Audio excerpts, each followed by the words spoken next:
This week on the Round 2 podcast, I am so excited that I recorded this episode with my friend and fellow Techstars alum, Art Fields. Art is the CEO and founder of Club Req. Club Req is changing the game as far as interviewing for jobs goes, both on the employer side and on the candidate side. I'm thrilled for you guys to hear about what they're doing and how they are changing this process for the better for everyone. Also, I want to say thank you to everybody who has given me such great feedback on these changes that I've been making with the podcast, with getting everything locked and loaded up on YouTube, and with, hanging with me as I start doing these intros and navigating everything, because I am having so much fun. I absolutely love doing this, and I love that you are joining me for the ride. So as always, please like, comment, subscribe, follow, all the great things. And if you know anybody who you think would be a great guest, or if you would be a great guest, reach out to me at round2pod@gmail.com and we will get scheduled to record and learn about your story.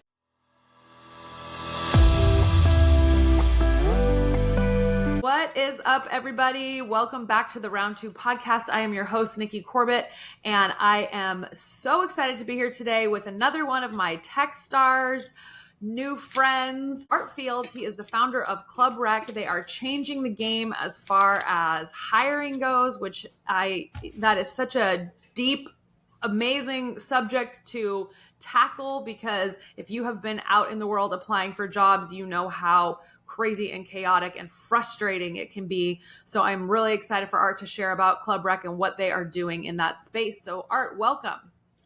Thank you. Appreciate it. That was a really good intro. That was awesome. Well, thank you. Well, why don't you give a little intro on yourself and tell everybody about you and how you got on this road to entrepreneurship?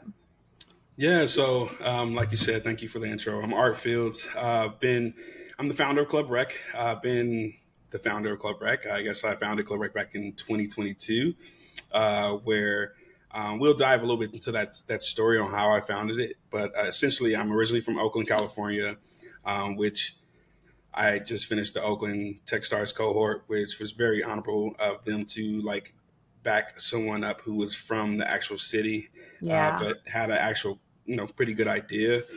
But essentially, Club Req, let's dive into that. It's a platform that essentially creates a quick turnaround time from job applicant to interview by utilizing AI and human role experts as interviewers. And so we don't just partner up with recruiters. We partner up with actual people who do the job, right? So say, for example, if it's a front-end developer role that our client is hiring for, our AI will assess the applicant's resume towards the job description and provide a job matching score, a comprehensive job matching score that will provide a justification on why a certain person, maybe an 87% match.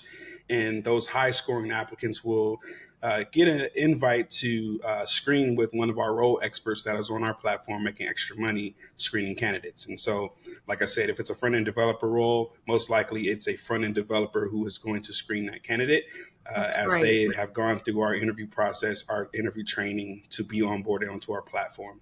Mm-hmm. Also, they have to maintain a 4-star rating or above to maintain to stay on our platform. So, yeah.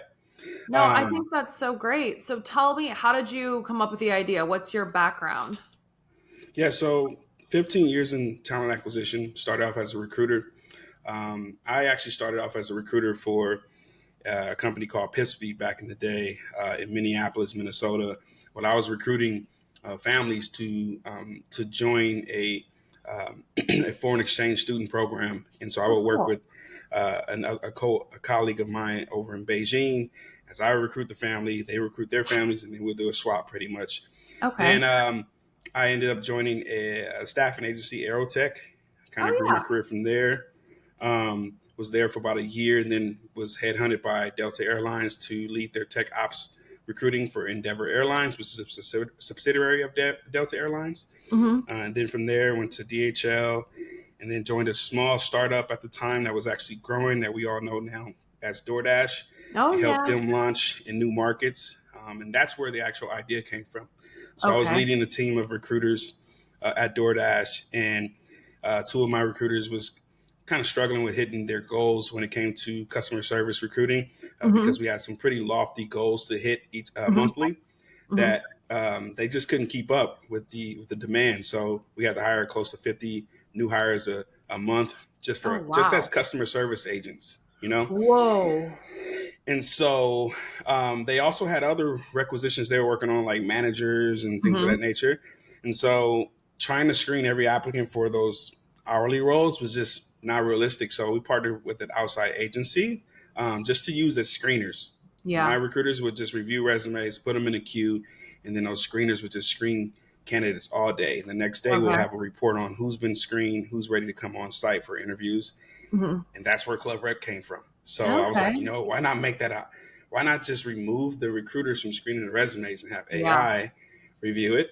And Mm-hmm. then instead of having recruiters do the screenings, like let's have actual industry experts do the screening, Mm-hmm. Mm-hmm. because they are the ones that would know the job better than a recruiter would. 100%.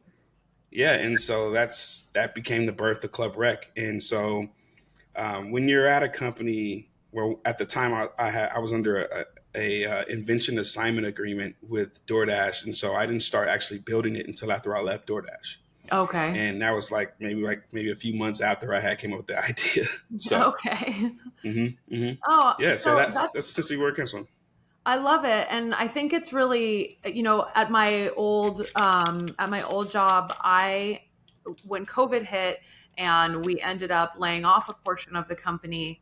And then, a months later when we decided, okay, it's time that we're able to like rebuild and start hiring people again. I remember telling our recruiting team like, hey, I actually want to do all of the interviews for my team because I'm really, really specific on the skill set that I was looking for.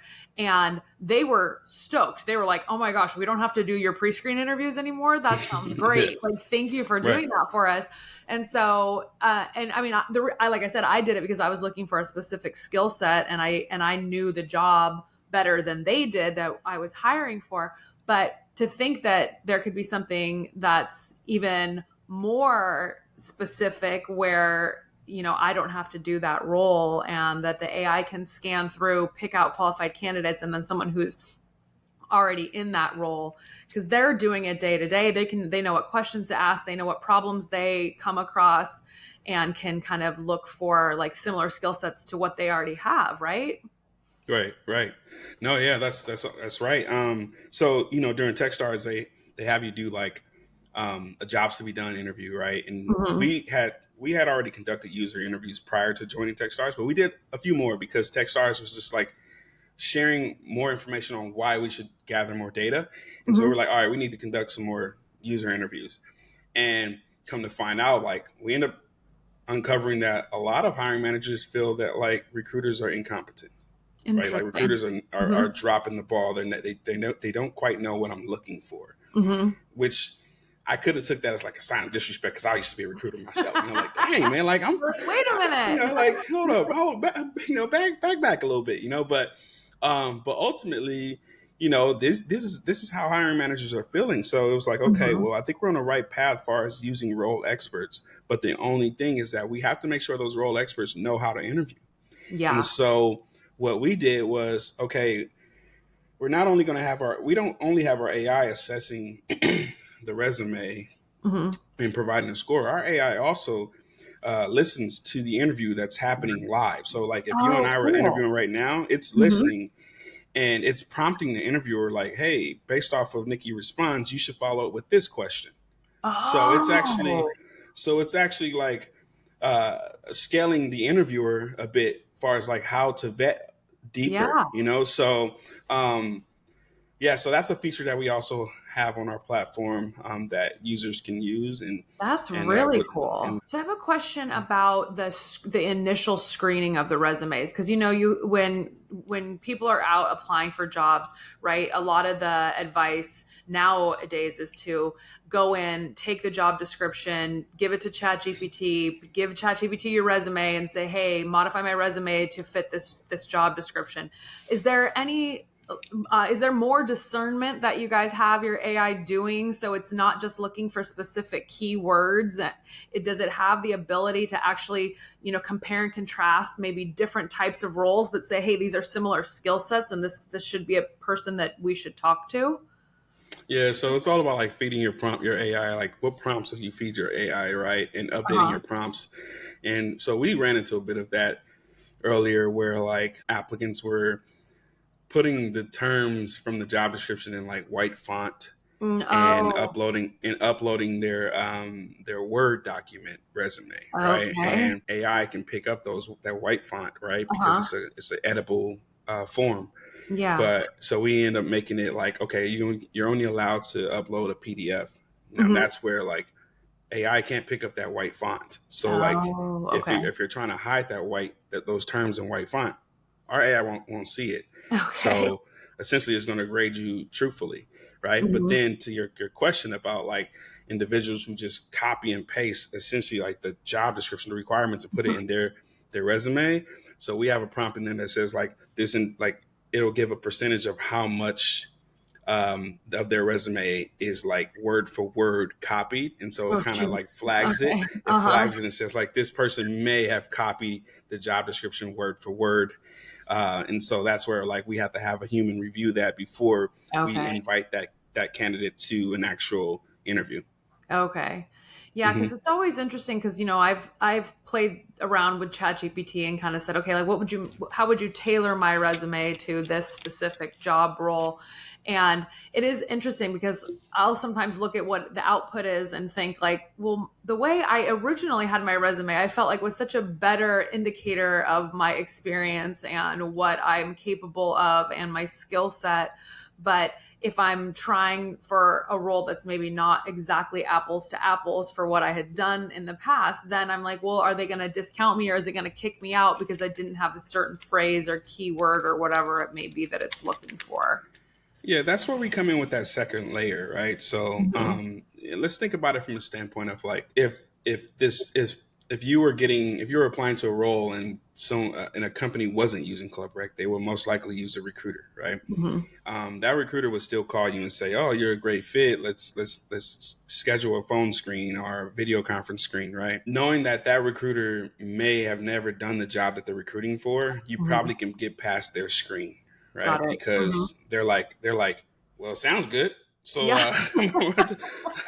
yeah, I'm gonna move this person forward. Mhm. They're saying exactly what the job description says that we need. So sounds Right. good. But then when you have an actual role expert who can dig a little bit deeper, they can Mhm. see if someone is actually like full of BS, like, Yeah. and then on top of that, right? I've heard of stories where there's like video conference screens like you and I right now. And Mhm. when I ask you a question, you see somebody like start to type on their Oh my God. computer Really? or like look down and like they'll have the chat GPT kind of record the question and then like set enter and then respond, Oh my and so God. that's why it's like I think it's important for a role expert to have that video conference interview because they can see Sure. like, okay, what is this person doing? Because we Mhm. don't allow individuals to turn off their camera. They Yeah. opt into having a video conference interview, so they have to be face to face. Yeah. So our interviewers is watching like where are their eyes going after you ask them a question, where are their eyes going? Are they fumbling with their phone? Are they typing? To watch out for things like that. But we're also training our AI to watch out for things like that as well, Okay. to Oh flag. my So gosh. I don't think I could be sly enough to try to be typing on my phone while in an interview. That's crazy. yeah, but I think it's just crazy how like ChatGPT, like right now I can open up the ChatGPT app and just hit record, hit the mic Hmm. button, right, and it's recording Yeah. your question, and then it will respond for me like, here's what you should say, and you're like, oh, like Yeah. it's crazy, scams. But there also is like, have you seen the tool where now applicants they can like uh, copy themselves, AI bot themselves, and you'll think you're talking to a real human, Oh my but God. it's not. I Have mean, you I've seen that? definitely seen videos where it looks like it would be, it could be you or me talking in a video, and then it's like, oh, just kidding, this isn't. So people can now do Yeah. that and then have that the AI enter a job interview Yes, for them? dude. Yes, yes, Oh yes. my gosh. One of our investors, I'll keep his name. I'll keep him nameless for right now, but he is Uh-huh. also like a C-suiter at a big company. He was telling me how he had just conducted an interview and felt like the person was an AI bot because he tried to small talk with the person and no small talk, no No laughs, way. no personality, just answering questions.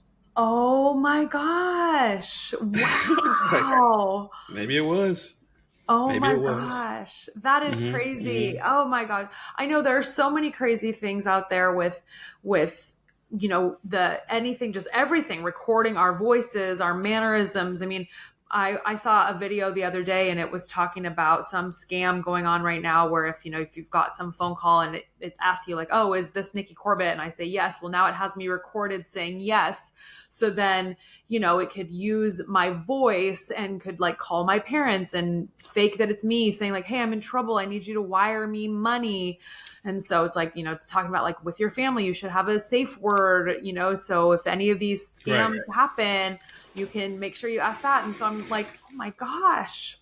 Yeah, yeah, yeah, that is scary because I have two young ones, right? I have 11 and a Yeah, 9-year-old, and like it that worries me every day. I Like, so bet. luckily we have like cool little sayings that like only Mm-hmm. my daughter would know, so Mm-hmm. or my son would know. So like, yeah, I can pick up on if it's somebody trying to scam me or whatnot. But hopefully Yeah. somebody's not watching this. Like, oh, I'm a target arts kids, you Right. know? Yeah. Yeah, yeah. Oh my But gosh. yeah, no. So that's the game of interviews right now, and that's the reason why another reason why we put this platform together. Was Mm-hmm. to make sure that like it's fair hiring that's taking place. So So talk about, because if a large scale company is using Club Rec, so what has that done to their interview timeline? yeah, so just being full transparent, we haven't yet signed that one large company yet. We are currently in talks with one. Awesome. Um, but and so how they will utilize us is more of a co-pilot for their recruiters, Mm-hmm. right? When the recruiters, when they're maybe going in peak season and they need to ramp up, and recruiters are just like they can't keep up. Mm-hmm. That's where they utilize ClubReq as more of like a stimulant or like a boost for their Mm-hmm. applicant tracking system.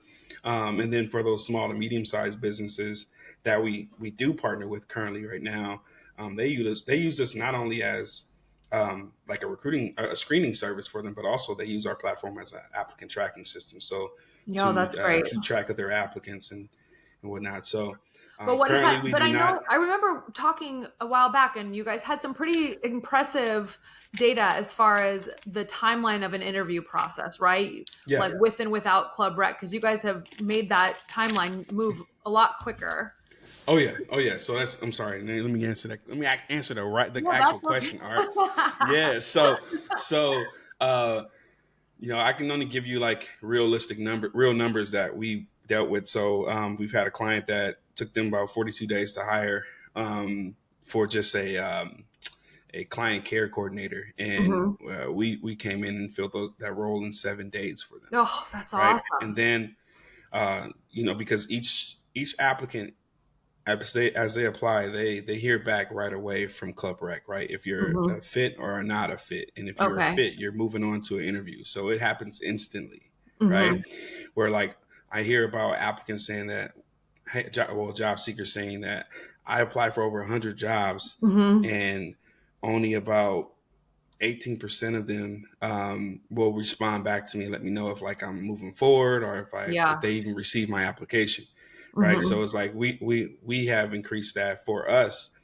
100% of the applicants of employers that use ClubReq, 100% of their applicants hear back if they're moving forward That's or if they're so getting rejected. nice. I mean, Hmm. it's just nice even for like that for the job seekers, the applicants, right? Just so you know, just to hear back something so you don't feel like you're just like throwing a rock into the ocean and hoping that somebody's down there and throws it back to you.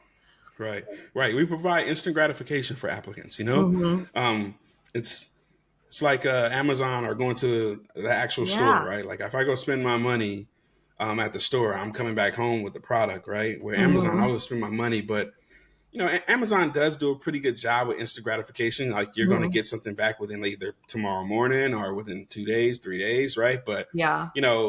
Like before Amazon, when you had to like order things online, you wait like a whole week or 2 weeks. Oh my You God. just I know. right. Yeah. Like, No, it's and so so great. that's the same thing with job applicants, right? So if I apply Yeah. for a job today, I expect to hear something. At least I expect to hear back that you received my application like within Right. 24 hours. You know? Absolutely. And I think how great is it's got to feel for applicants to hear back positively or negatively within that within a shorter time frame. I mean, I'm sure Mm-hmm. that there's plenty. I mean, I've seen some crazy data where people have been tracking all of their applications and then they're putting it into this big Excel sheet, and then when they finally get a job, they're like, look at this graph where it shows, how many places I applied to, how many places I heard back from, how many places I didn't hear back from. And that's often a very large percentage, is that you just don't hear anything at all. So I Right. think that I think it would make people feel so much better, not only just to know either if it's a yes or no, but then it also kind of, I think for the company, it's good, for the company, because then you aren't having all these people out there bad mouthing your company saying like, oh, I applied to work there. They didn't even like acknowledge my application. Right. Right. Like I said, like job boards on average produce about 115 applicants per role. Right. Okay. And so, like I said before, about only 18% of those are actually hearing back from the company. Mm-hmm. 18 to 20%. The other 80%, they just get ghosted or don't hear Yeah. anything back. Like they Yeah. just get ghosted, or either like just hear like, hey, we received your application. That's it. Mm-hmm. So that's a big problem in the recruiting industry. Is the real source, the real problem is more about recruiters not having the bandwidth to be able to provide feedback to applicants in a timely fashion. So Mm-hmm. they end up either not giving them feedback and just closing out the requisition after they fill it, or you're just going to hear something back within like maybe three months later. I Right. remember one Pretty time much I applied for a forgot. job. I applied for a job, and this is probably eons ago, and I got a rejection saying like, unfortunately, we thank you for interviewing with us, but unfortunately, we move forward with another application, or another applicant. I'm Mm-hmm. like, I never interviewed with you guys, so what? What are you talking about? I never interviewed with you guys. Yeah, and So, you're like, oh, um, wrong guy. but yeah, so it's just a bad candidate experience across the board, and we're trying to Mm-hmm. provide a better candidate experience for employers, Mm-hmm. because I know employers are very bogged down. They have tons on their plate. Hiring managers are trying to juggle, operating well their responsibilities within the operations, but then also trying to hire as well at the same time. It Mm-hmm. can be very tedious and time consuming, where like you're working overtime, you're working late, and so that's the reason why Club Req is a solution for our current clients right now, is because they didn't have the time to screen candidates in ample time, that they were losing applicants to the competitors. And Yeah. so we have actually increased. We've actually, our average right now is we will our time to, we'll decrease your time to fill by 30% right Okay. I love that. That's now. so great. Hmm. So, obviously, you are an expert in recruiting. You saw a problem, you created a solution. So, let's talk more about the entrepreneurship side of all of this, about owning a business, running a business, growing a team, getting, a board of advisors, investors.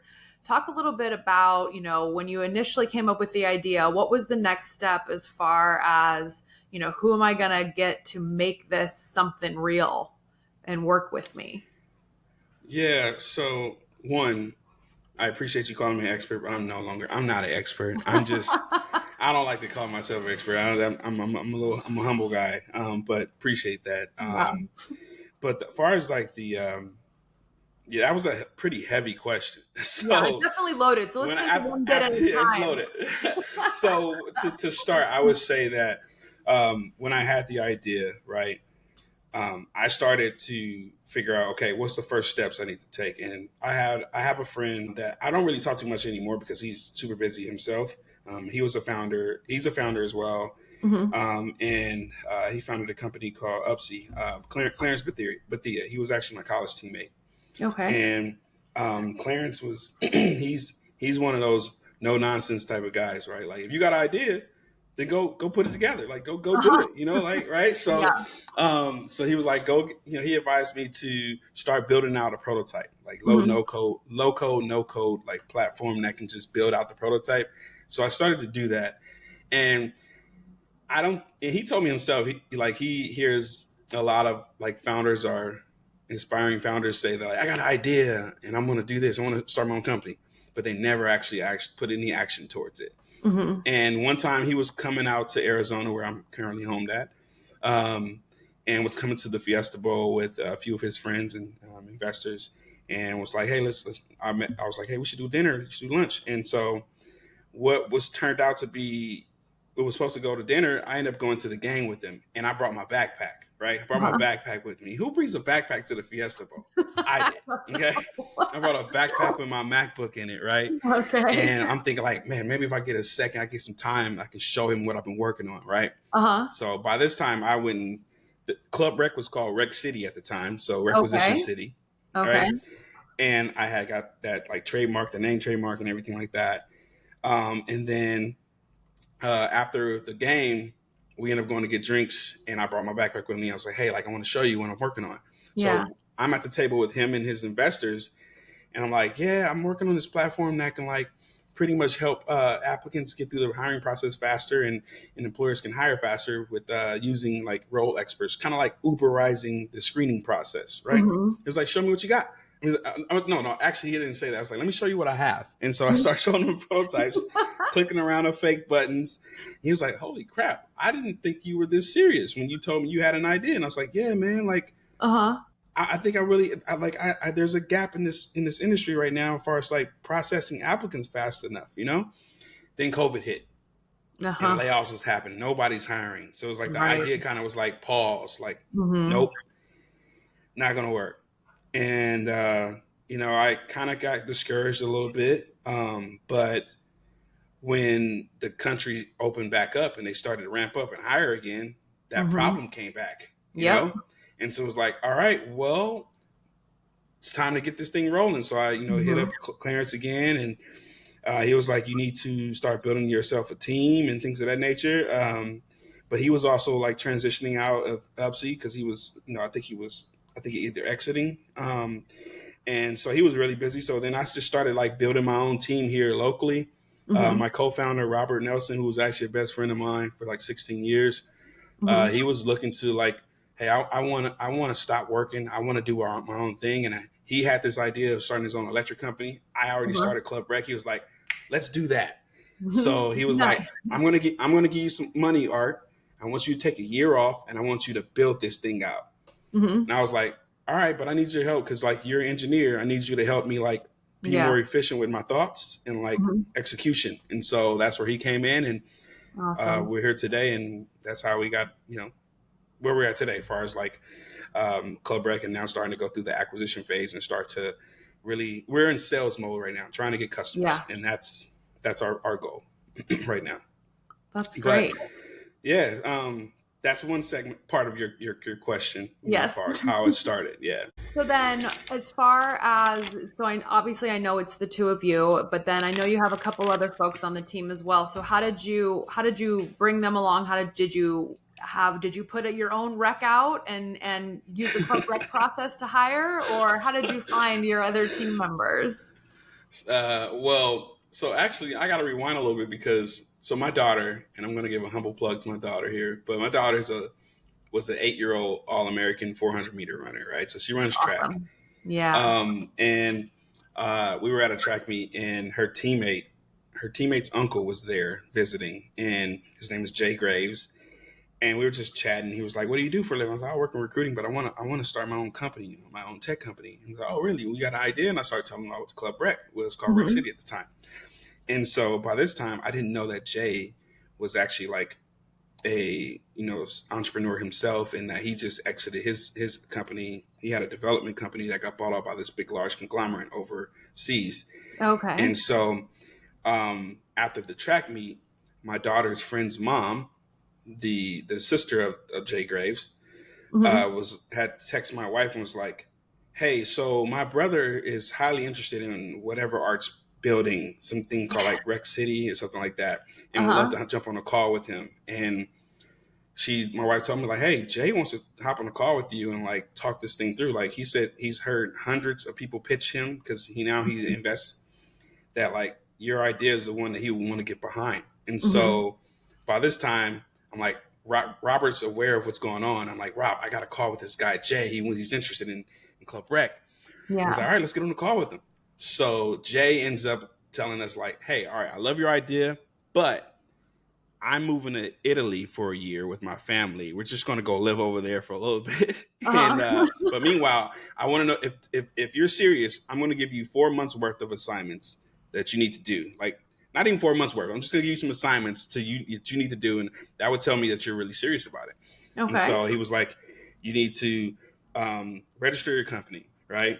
You need to Mm-hmm. find your dev company, and I'll introduce you to a few dev companies you can use as well that I've used in the past. Mm-hmm. And you need to build out a prototype, right, and things of nature, right, and then start pitching it to investors, see if people will be interested. I'll also introduce you to some other investors as well. Mm-hmm. And so I did all of that, Mm-hmm. right, and kept updating him on where I was at. He was like, it was now like 10 months into his like year of living abroad, and he calls me. He's like, hey, you're doing a great job, and like I hear like your passion in your voice when I'm talking to you. You get me like riled up. Like, yo, I like this. Like this guy is like he's hungry. Yeah. I want to join your team full time as CTO. I was Whoa. like, let's make it happen, man. Let's That's do it. You know? wonderful. Yeah. So that's how that came about. And then Okay. Allie Mm-hmm. Armour, who's our COO. Shout out to Allie.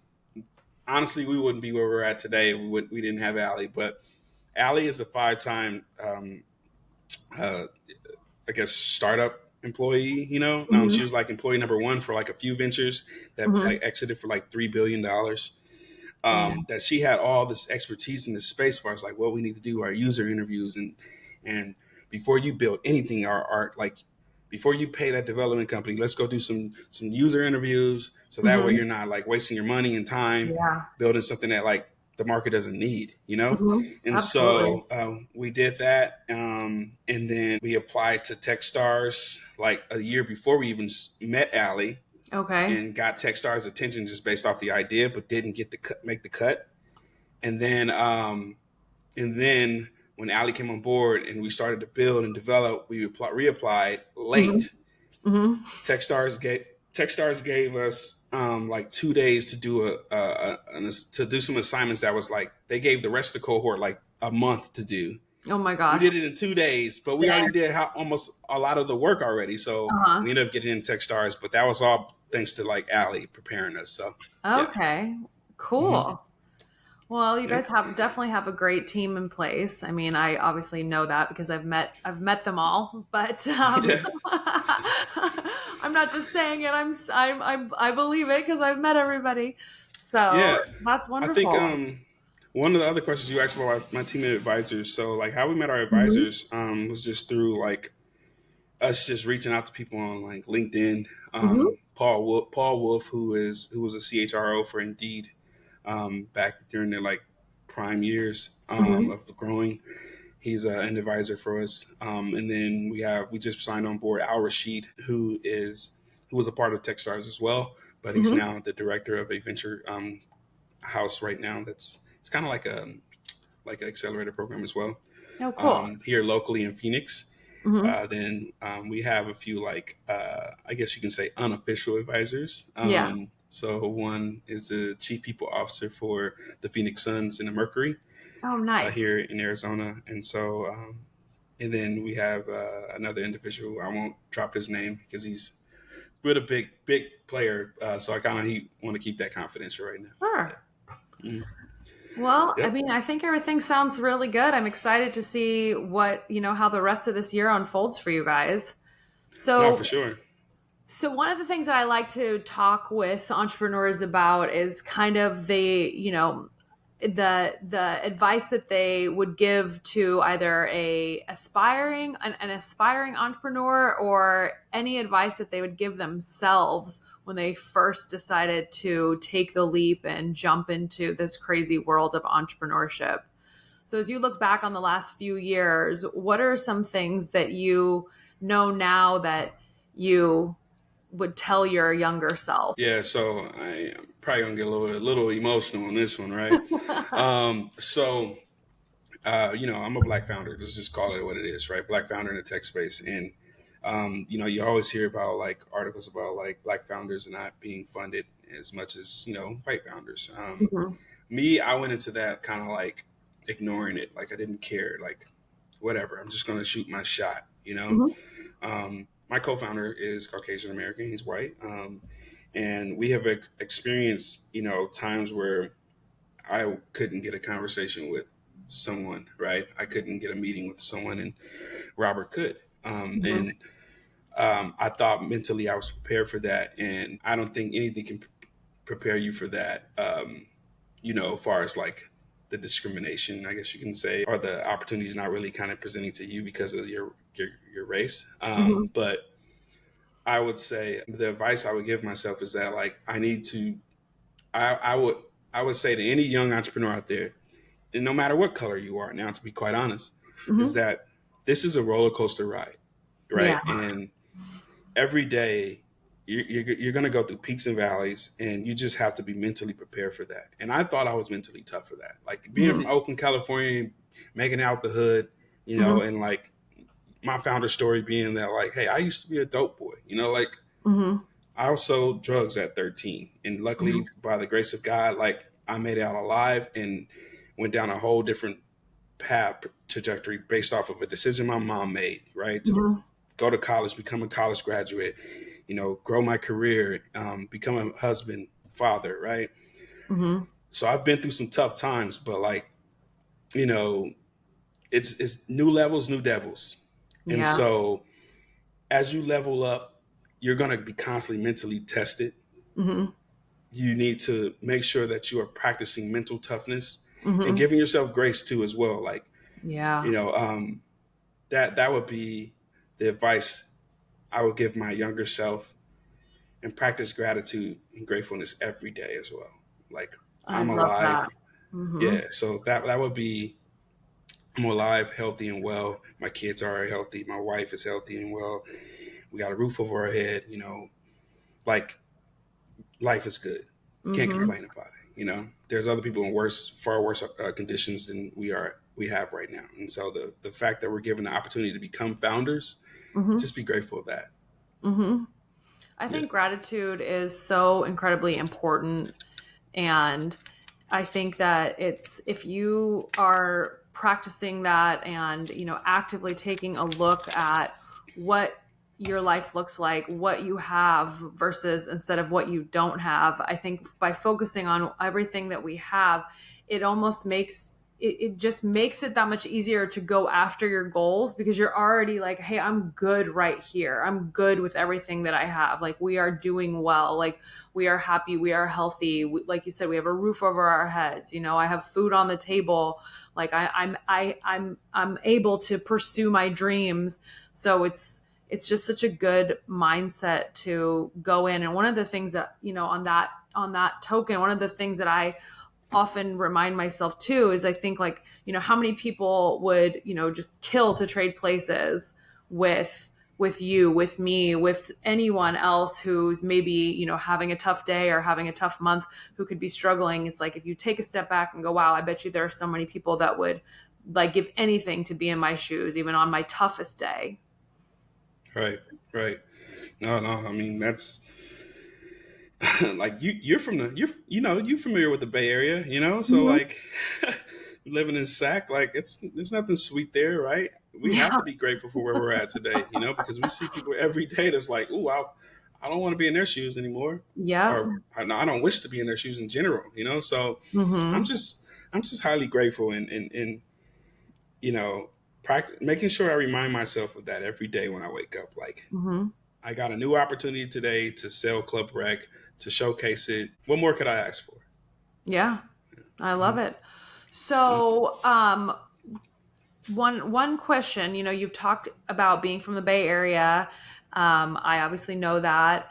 I know that you're very proud of being from the Bay Area. So you are wearing a Celtics hat. So I have I to like the ask. corduroy. I like the corduroy. Don't get it twisted. I like the corduroy. All right. All right. I like the corduroys. All right? That's the only reason why. All right. I'm a Warriors fan for sure, but like they didn't have a Warriors corduroy hat at the time. So I was like, oh, that Okay. green looks good. All It right. pops out. That's funny you say, but like, um, my stepmother is from, she is from Connecticut. So, Okay. close to Mass. So like, Yep. I Yep. shout out to my stepmom. Always been around since I was a baby. So, Uh-huh. this is for you, Lori Fields. So yeah. Okay. Okay. hmm Well, Yeah. it's funny Yeah. because I am old enough, or I guess no, I'm young enough to remember watching basketball with my dad as a kid and watching Larry Bird. So the Celtics were always a big name in my house growing up because my dad is from New Jersey. So they were big Celtics fans. Oh, wow. Okay. Yeah. Yeah. Only Celtics I ever liked, ever, was Paul Pierce because he's from the Bay originally, Oh, so okay. yeah. But I can't say I'm a big fan of him currently because he's not really playing. So like he's not playing at all anymore. So Yeah. yeah. hmm So, for anybody who is listening and has their interest piqued by Club Req, what is the best way to get in touch and with you guys?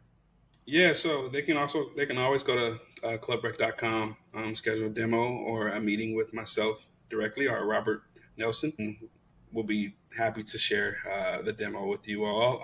We got some marketing material that's coming out here soon as well. So be on the lookout for that.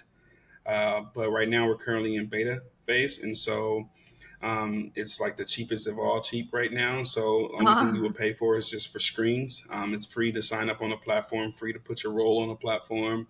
It's no matter what level the position is, it's a flat rate of $25 right now. So all that's right.